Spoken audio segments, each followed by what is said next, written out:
ನನ್ನ ಹೆಸರು ಆಯುಷಿ ಜಿಎ.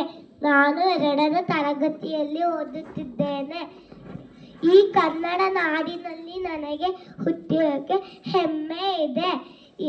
ಎಲ್ಲರಿಗೂ ಕನ್ನಡ ರಾಜ್ಯೋತ್ಸವದ ಶುಭಾಶಯಗಳು. ಇಂದು ಕನ್ನಡಮ್ಮನ ಜನ್ಮದಿನ. 1905 ಆಲೂರ ವೆಂಕಟೇಶ್ವರರಾವ್ ಕರ್ನಾಟಕ ಎಂದು ಏಕೀಕರಣ ಚಳುವಳಿಯನ್ನು ಪ್ರಾರಂಭಿಸಿದರು. 1956ರಲ್ಲಿ ಕನ್ನಡ ಮಾತನಾಡುವ ಎಲ್ಲ ಜನರು ಸೇರಿ ಮೈಸೂರು ರಾಜ್ಯವನ್ನು ಕಟ್ಟಿಸಿದರು.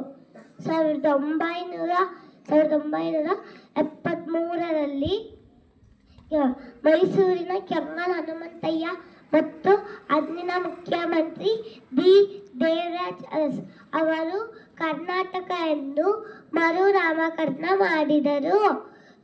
ಹಸಿರಾಗಲಿ ಕರ್ನಾಟಕ, ಉಸಿರಾಗಲಿ ಕನ್ನಡ. ಕನ್ನಡವೇ ಸತ್ಯ, ಕನ್ನಡವೇ ನಿತ್ಯ. ಧನ್ಯವಾದಗಳು.